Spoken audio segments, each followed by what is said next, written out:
Cannes met l'animation à l'honneur avec le Festival international d'animation Midi Artist, un événement qui réunit 30 sélections internationales venues du monde entier pour faire découvrir le meilleur de la création animée, courts-métrages, talents émergents et univers créatifs se succèdent pour faire rêver petits écrans. Un rendez-vous incontournable pour tous les passionnés d'animation au cœur de la ville. Alors, je m'appelle Rodolphe Guénoden, je suis animateur, storyboarder et réalisateur de films d'animation. Le cinéma depuis toujours, le dessin depuis toujours aussi, et le cinéma encore plus quand j'avais 11 ans et que j'ai vu E.T. au cinéma. Et j'ai une passion pour Spielberg, et donc j'ai eu la chance de bosser avec lui. Et puis l'animation, ça m'a permis de lier le dessin et le cinéma, mes deux passions. Écoutez, ce genre de rendez-vous ici, il y a pas mal de jeunes qui sont venus me voir en me disant que j'ai bercé leur enfance. Ça fait plaisir. En fait, j'ai été le babysitter de beaucoup d'enfants, je crois. Moi, j'ai appris à travailler sous Spielberg.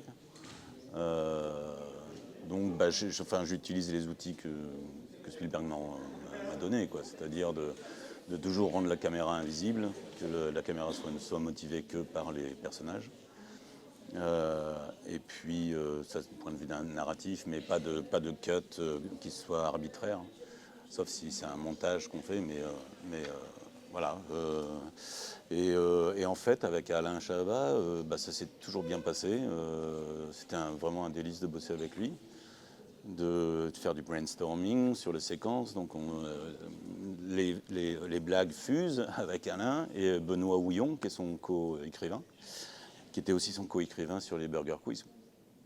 Donc voilà, c'était un grand moment pour moi de pouvoir bosser avec Alain directement et de brainstormer avec lui. Et il avait les mêmes sensibilités que moi quant à mettre la caméra invisible. Alors comment je suis devenu photographe animalier et réalisateur? Tout a commencé en fait depuis que je suis tout petit. Je suis passionné vraiment de nature. J'ai tout découvert à travers les livres et les documentaires, notamment Océan de Jacques Perrin. Et après mes études, naturellement, j'ai acheté un appareil photo comme absolument n'importe qui achèterait un appareil photo. Et très naturellement, la première chose que je me suis mis à photographier, c'était les animaux. Donc c'est à partir de là où j'ai vraiment commencé à me lancer dans la photographie animalière. Et j'ai créé un compte Instagram qui a commencé un peu à grandir. J'ai postulé un emploi classique au WWF. Le fait de faire des photos animalières et d'avoir un compte, je pense que ça m'a pas mal aidé dans mon recrutement. Et au fil des années, je suis devenu réalisateur pour la Fondation et j'ai eu la chance de réaliser du coup le premier film de la Fondation, Rorqual, qui raconte 20 ans d'études sur le rorqual commun en mer Méditerranée.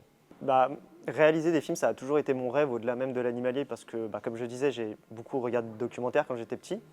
Et c'est vrai qu'avoir la chance de faire un documentaire ou d'avoir la chance d'en réaliser un en entier, c'est pas quelque chose qui tombe comme ça du jour au lendemain, surtout pour avoir du budget parce que l'animalier, ça peut vite coûter très cher. Et en fait, ça s'est fait assez naturellement le jour où mon collègue scientifique Denis Audy, qui travaille sur la Méditerranée et notamment le rorqual commun depuis 20 ans, est venu me voir pour me demander si je pouvais réaliser une petite vidéo. Et j'ai dit à Denis, c'est dommage parce que ça fait 20 ans que toi et tes équipes travaillez sur un animal, vous avez beaucoup de choses à raconter, donc je pense que ça vaut le coup de faire un documentaire. Et donc j'ai vu les choses un peu en grand, j'avoue, et je me suis lancé là-dedans jusqu'au bout. Et ce qui a donné du coup ce premier film, et on a tellement poussé le truc assez loin, c'est qu'on a eu la chance d'avoir Gérard Darmon du coup pour faire la voix du documentaire. Toujours super intéressant de pouvoir partager les expériences. En plus de ça, les outils évoluent tellement vite aujourd'hui que je pense que c'est bien aussi que j'apporte mes connaissances là-dessus pour donner aussi envie aux jeunes de se lancer. Et je trouve même qu'aujourd'hui, c'est même encore plus simple qu'à l'époque, puisque grâce aux réseaux sociaux, tous peuvent espérer faire ce métier sans dépendre forcément d'une grosse production, ce genre de choses. Moi, j'avoue, j'ai ce côté un peu gadget, j'aime bien tout ce qui est nouvelles technologies. Et par exemple, pour réaliser Rorqual, on s'est beaucoup été de drones. À l'époque, c'était encore moins démocratisé qu'aujourd'hui, donc c'était quelque chose d'assez innovant. Alors aujourd'hui, évidemment, tout le monde a un drone et c'est trop bien puisqu'on peut faire des plans hélicoptères, alors qu'à l'époque, il fallait sortir un hélicoptère et aujourd'hui, il y a juste à envoyer un petit drone.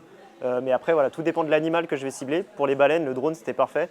Mais si par exemple, demain, je dois aller cibler plutôt un gorille, je vais essayer plutôt d'embarquer du matériel qui est assez léger et compact pour se déplacer rapidement en jungle et qui a un zoom assez prononcé pour pouvoir capter les animaux, quoi.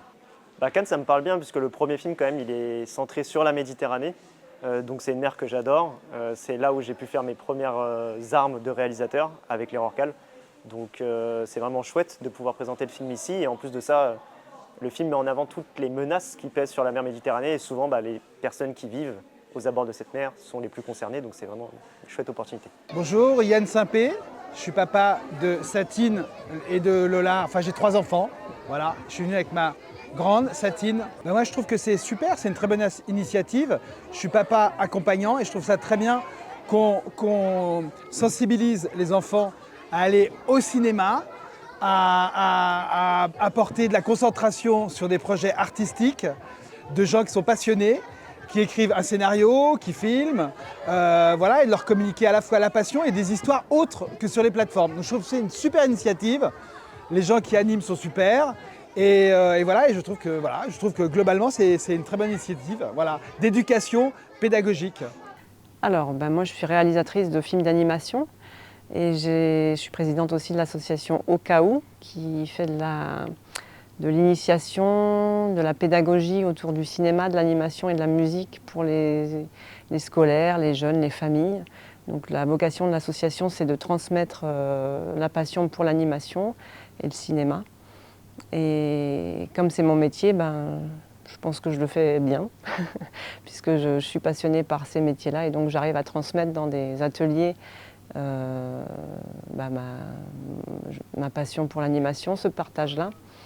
Et du coup, dans l'événement, l'idée c'est de convier des artistes du monde entier qui ont travaillé dans des studios, souvent sur des grosses productions. Cette année, donc, on avait Rodolphe Guénoden, qui est créateur de Kung Fu Panda. Il a travaillé sur Astérix. Donc Midi Artistes, c'est des rencontres d'artistes internationales qui convient des artistes du monde entier. Et pourquoi on a créé ça? Parce que je travaille avec le studio Tigobo Animation, qui a un rayonnement international de par ses projets. Et du coup, les artistes connaissent Tigobo et sont invités à l'événement par ce biais-là. Donc la vocation de l'événement, c'est d'accueillir effectivement le tout public le dimanche et les journées scolaires le lundi et le mardi. Donc ça va de la maternelle jusqu'au lycée. Et comment ça s'est fait connaître? Par le biais du partenariat avec la ville de Cannes qui fait rayonner le AC sur le territoire. Et donc je travaille vraiment en coopération serrée avec la mairie pour diffuser l'information sur l'événement et faire venir le public scolaire dans la salle Miramar.